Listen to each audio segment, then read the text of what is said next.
Alors aujourd'hui, nous allons découvrir ensemble le lisseur Dyson Coral que nous avons pu tester. On va découvrir le contenu de la boîte ensemble, parler des caractéristiques et après je vous montrerai quelques essais. Alors la boîte, très sobre pour du Dyson, il ne faut pas s'attendre à quelque chose de très stylisé au niveau du packaging, juste un petit dessin. Bon, en même temps, ça ne reste que du packaging et c'est fait pour être jeté. Donc l'un dans l'autre, on n'a pas besoin de quelque chose de très sophistiqué, même si on aurait pu s'y attendre pour une grande marque comme ça. À l'intérieur, par contre, on retrouve un joli petit étui. On va l'ouvrir qu'après. Et en dessous, le câble et le petit support qu'on va découvrir après et qui se monte. Je vais y arriver. Hop, très simplement, comme ça. Alors, dans cet étui, on trouve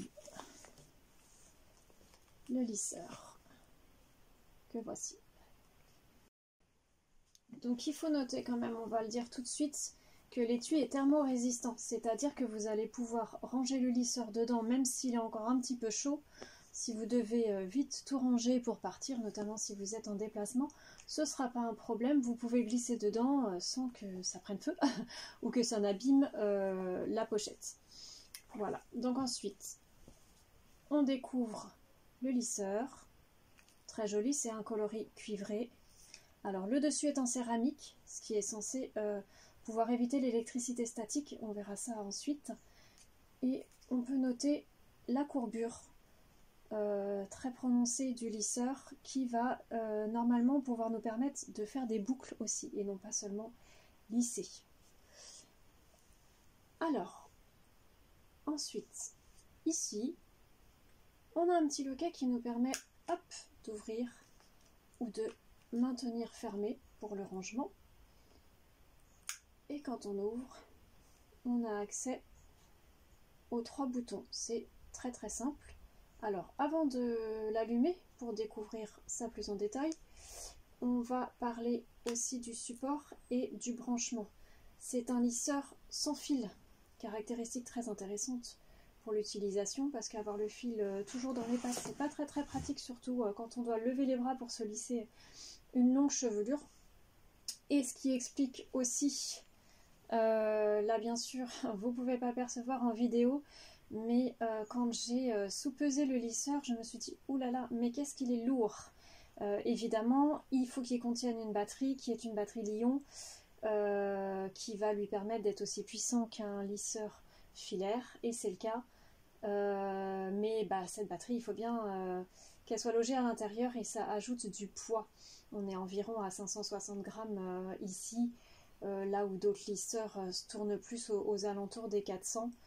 On verra aussi à l'utilisation si c'est un vrai point négatif, cette lourdeur. Donc pour le support, hop, on pose tout simplement le lisseur dessus. Il va donc se retrouver incliné de manière assez jolie.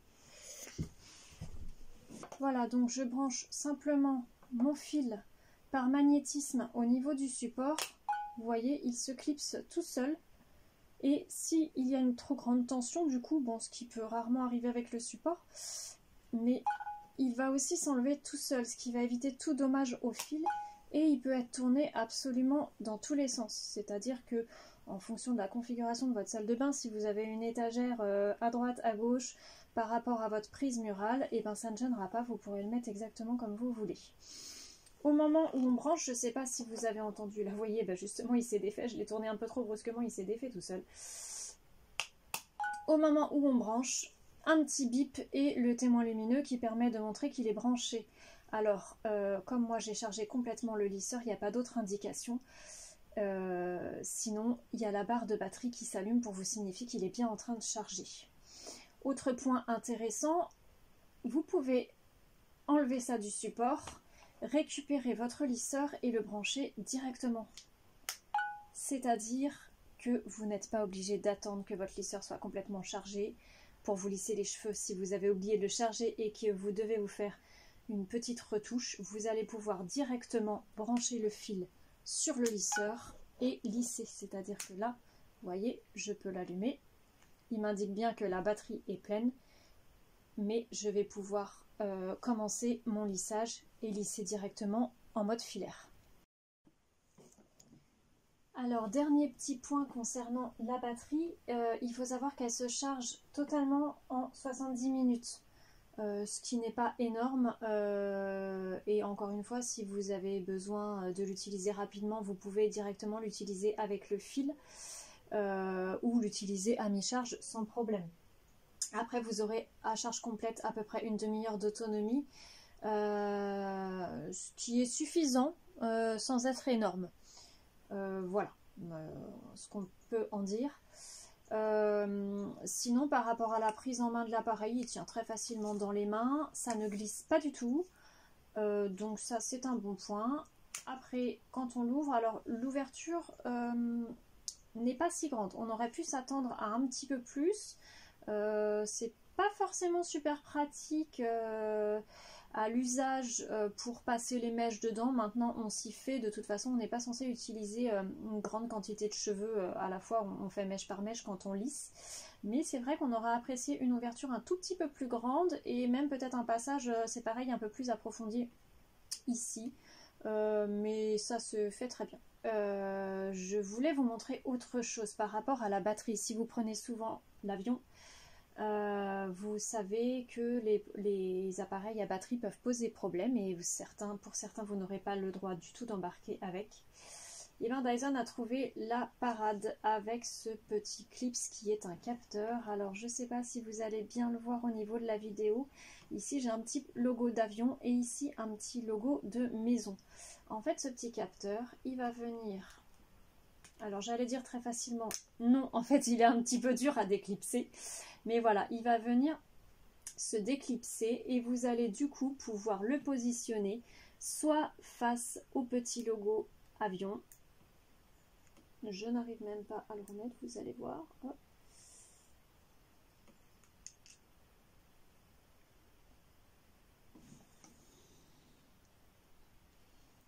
Voilà, j'étais pas dans le bon sens. Vous allez donc pouvoir positionner la petite flèche face au logo avion et là, qu'est-ce qui va se passer? Je ne vais pas pouvoir démarrer l'appareil. C'est-à-dire que ça va juste m'indiquer le niveau de batterie, mais après ça va me marquer un pictogramme d'avion me disant que je ne peux pas démarrer, c'est-à-dire que l'appareil ne commence pas à chauffer. Tout simplement pour des raisons de sécurité, si votre lisseur est dans votre valise mais que par n'importe quelle secousse il s'allumait tout seul et commençait à chauffer, vous imaginez bien que ça peut mettre le feu. Donc voilà, c'est une sécurité pour l'avion. Et bien sûr, quand vous rentrez à la maison ou n'importe où, là où vous êtes en vacances, vous le remettez en mode maison et là, de nouveau, hop, on va pouvoir l'allumer et il va pouvoir commencer à chauffer tout à fait normalement. Voilà, ça c'est une petite sécurité. Du coup, on dit que ce lisseur est ready to fly, c'est-à-dire que vous allez pouvoir l'emmener sans problème et si besoin s'en fait sentir, le justifier auprès des équipes d'embarquement. Voilà, donc ça c'est un petit détail aussi pratique. Alors maintenant, on va parler plus en détail de ces plaques. Ces plaques, elles sont construites avec un alliage de cuivre et de manganèse qui est donc fait pour respecter au maximum la fibre capillaire et permettre de chauffer sans abîmer vos cheveux. C'est un petit peu la promesse que fait Dyson avec ce lisseur. Alors c'est pas les seuls à faire cette promesse parce qu'on sait que les lisseurs c'est pas très très bon pour les cheveux. Maintenant le but c'est d'essayer de réussir à faire les coiffures comme on veut en abîmant le moins possible nos cheveux. Alors je sais pas si ça va être très visible aussi en vidéo, quand on appuie dessus en fait on se rend compte que les plaques gardent une certaine souplesse. Ça va vous permettre de travailler justement la fibre en l'abîmant le moins possible en fait, c'est-à-dire que vous allez pouvoir mettre votre mèche de cheveux et le lisseur une fois refermé va prendre suffisamment la forme pour lisser en douceur et enrober bien le cheveu avec la chaleur. Voilà, bon maintenant on a vu un petit peu toutes les caractéristiques extérieures. On va démarrer le lisseur pour voir un petit peu ce que ça donne au niveau des réglages. Alors on y va pour découvrir l'appareil en fonction. Vous avez un mode d'emploi dans la boîte avec l'appareil. Bien sûr, je vous invite à le parcourir. Pour autant, si vous avez déjà un tant soit peu utilisé un lisseur, vous allez vous rendre compte que c'est en fait très très simple et très intuitif. On va démarrer l'appareil avec le bouton Power, pas de surprise. Donc, il vous indique tout d'abord le niveau de batterie et après vous allez avoir une petite main qui se déplace tout simplement pour vous montrer quoi faire, c'est-à-dire appuyer sur le plus et le moins, ce qui va vous donner accès au panel de température. Donc on a trois températures possibles, 165 degrés, 185 degrés et 210 degrés. Donc vous allez tout simplement appuyer sur le plus pour augmenter la température, appuyer sur le moins pour la baisser, c'est d'une simplicité enfantine. Voilà, ensuite il faut savoir qu'une fois la température ajustée, alors là vous voyez en quelques secondes seulement, ça me met un petit check comme quoi la température est atteinte. Donc là je suis à 165, si je monte à 185 il va falloir quelques secondes de plus et hop c'est validé, on peut commencer à lisser. Donc une fois qu'on a sélectionné notre température, le lisseur qui est équipé de petits capteurs va vérifier constamment que la température est toujours la même, c'est-à-dire ni plus ni moins et surtout pas dépassée, afin de garantir une température stable et toujours dans un souci de respect du cheveu. Voilà. Donc c'est très très simple. Là je vais pas pouvoir vous en montrer plus, après je vous mettrai quelques images du test. Voilà, vous pouvez ajuster au fur et à mesure. Le but étant bien sûr de réussir à lisser parfaitement votre chevelure à la température la plus basse, parce que plus c'est bas forcément moins vous allez abîmer vos cheveux. Encore une fois, tout dépend après de votre type de cheveux. Évidemment, si vous avez juste les cheveux un petit peu ondulé, vous pourrez avoir un rendu parfaitement lisse à la plus basse température. Si vous avez déjà des cheveux très frisés, voire crépus, malheureusement vous allez devoir monter en température pour discipliner un petit peu ces cheveux frisés qu'on a envie d'avoir lisses. Voilà le défi. Voilà, donc je pense qu'on a fait le tour des caractéristiques. Hop, on le réteint et on le referme.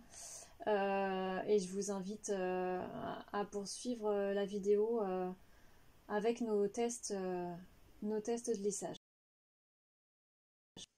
Alors c'est parti, on va maintenant commencer le lissage. Alors j'ai juste shampooiné mes cheveux et séché comme ça, sans structurer avec une brosse ni rien du tout, parce qu'évidemment habituellement j'utilise plutôt une brosse avec le sèche-cheveux pour pré-lisser au maximum, mais comme ici on veut voir les capacités du lisseur, j'ai rien fait du tout. Voilà, donc j'ai relevé le dessus pour pouvoir travailler en mèche. On va donc commencer à allumer le lisseur et on va commencer par la température la plus basse qui va nous permettre de voir mèche par mèche, ce qui est idéal pour mon type de cheveux. Hop, donc la température la plus basse, on l'avait vu, c'est 165 degrés, donc je l'ai paramétré et je vais attendre hop, le petit check qui prend normalement que quelques secondes. Ça va assez vite, on y est presque. Voilà, c'est prêt, c'est assez chaud. Alors je viens toujours une première fois refaire un coup de brosse et après on va monter hop bien aux racines avec le lisseur et on va descendre doucement. Alors ici on est à la température minimale, donc sans surprise je vois déjà que ça ne suffit pas. Regardez-moi ça, ça boucle encore. Bon, ça a commencé à lisser, hein, mais en un seul passage on n'y est pas. Donc on va tout de suite monter à la deuxième, 185, et on va attendre. Voilà, il est déjà chaud, c'est parfait. On va réessayer. Bon là bien sûr, vu que j'ai déjà passé une fois à 165, on a mâché un petit peu le travail. Idéalement il aurait fallu reprendre une autre mèche. C'est pas grave, on va quand même continuer comme ça. Alors là, même en étant déjà passé au préalable, sur le côté, là, vous voyez, on n'y est toujours pas. Donc, on va monter à 210, et c'est pas une surprise hein, pour mon type de cheveux, c'est un classique, je m'attendais pas à autre chose. Forcément, ça va correspondre 210 aux cheveux les plus rebelles, les plus frisés de base, et moi je cumule le frisé, mais le aussi un petit peu crépus là sur les côtés, tout ce qu'il faut pas. Hop, alors là, on va y aller, faut pas aller trop vite aussi. Si on descend doucement, alors j'appuie mais pas trop. Après il faut savoir que comme on l'a dit, les plaques sont légèrement souples, donc on peut se permettre d'appuyer, ça n'abîme pas les cheveux. D'ailleurs on n'a pas l'impression que ça tire, avec certains lisseurs ça tire. Même quand on appuie fort, ça tire les cheveux là, il n'y a pas de souci. Et là on est quand même pas mal du tout, en un seul passage. Hop, donc on va continuer sur les autres mèches. Je vais en attraper une autre pour refaire un test. Hop.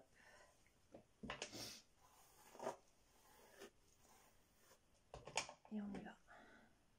Alors forcément, moins vous prendrez de cheveux à la fois, plus le résultat sera optimal. L'idée normalement c'est que vos cheveux soient suffisamment plats, vous voyez là en haut, bien aplatis le long de toute la plaque. C'est en ça que je disais tout à l'heure que la plaque aurait pu être encore légèrement plus grande. Mais bon, on est pas mal.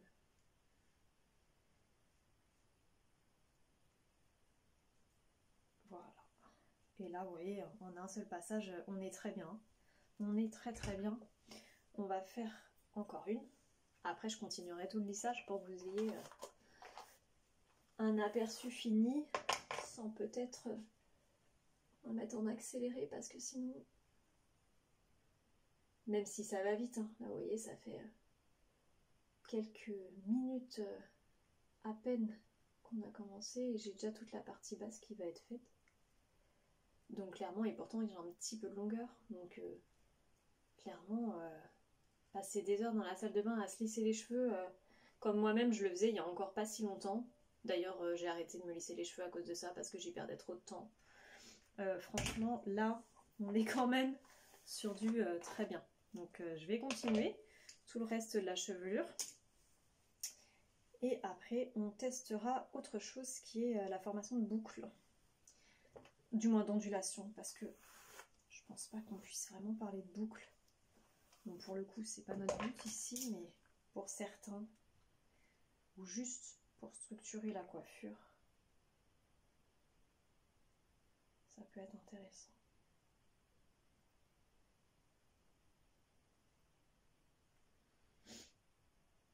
Alors là, j'ai les petits cheveux du côté qui se sont échappés quand j'ai pris. Donc il va falloir que je refasse un passage. De toute façon, c'est pareil. Souvent, sur les cheveux frisés, les contours du visage, dans tous ces petits frisottis qu'il faut revenir travailler. Hop, voilà, franchement rapide, il n'y a pas à dire.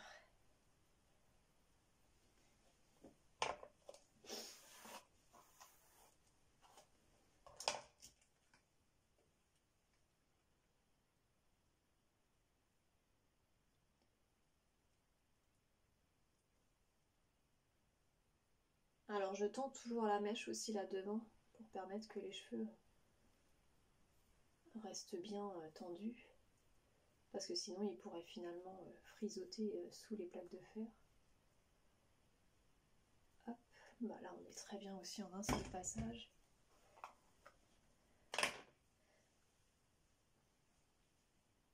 J'aurais dû mettre un chronomètre, je ne l'ai pas fait, mais avec le temps de la vidéo finalement je vais pouvoir le retrouver.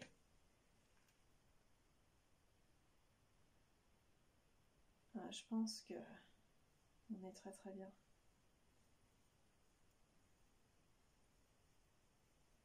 Alors une chevelure plus courte et juste ondulée aurait déjà fini, clairement. Hop, et moi j'en suis pas loin.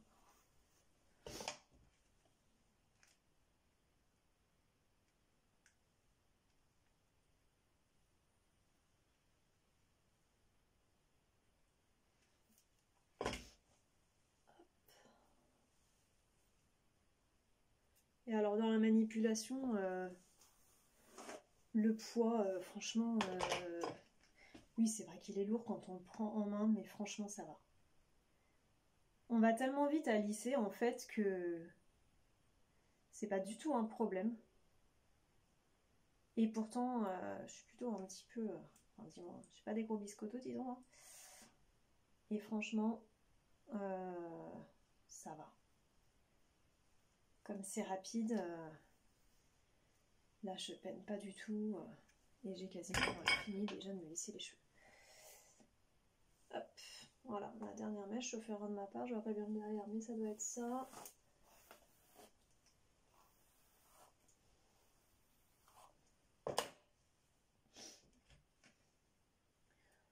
Alors on a quand même parlé 2 minutes de cette histoire d'électricité statique.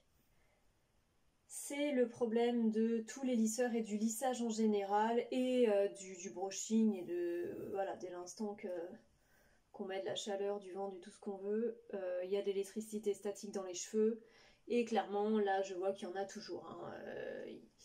Ils ont beau promettre toujours un peu moins d'électricité statique, il y en a toujours.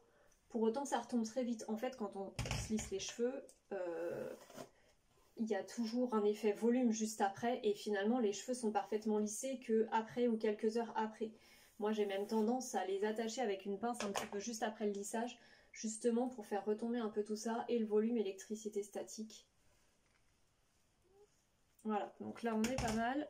Voilà, donc si je repasse un coup de brosse qui va permettre aussi d'aplatir un petit peu. Allez, on va refaire un petit coup de vent pour dire qu'on a fait ça bien jusqu'au bout.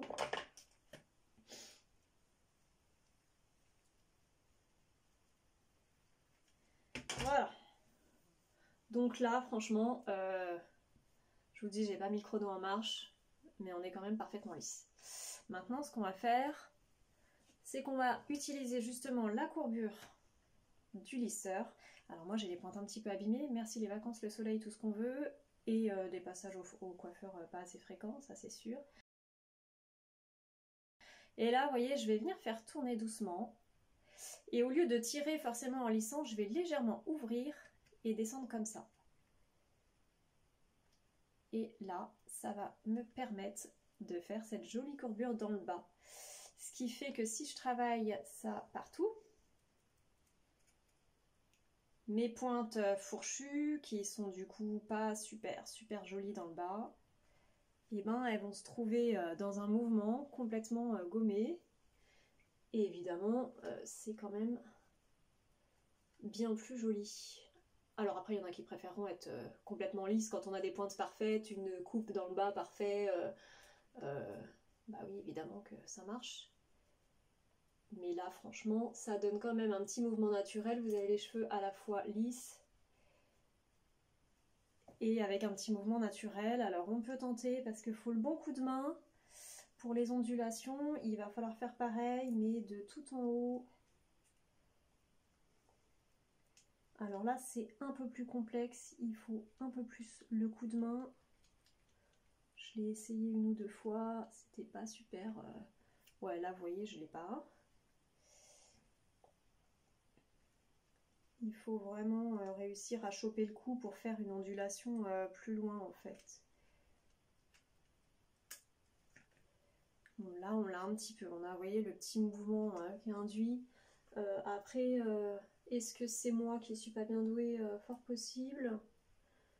Mais là clairement, n'achetez pas ça pour lisser vos pour boucler vos cheveux. Achetez un boucleur. Mais on peut quand même travailler. Ah, vous voyez, celle-là, elle est un peu mieux déjà. Vous voyez, je suis plus douée de cette main-là.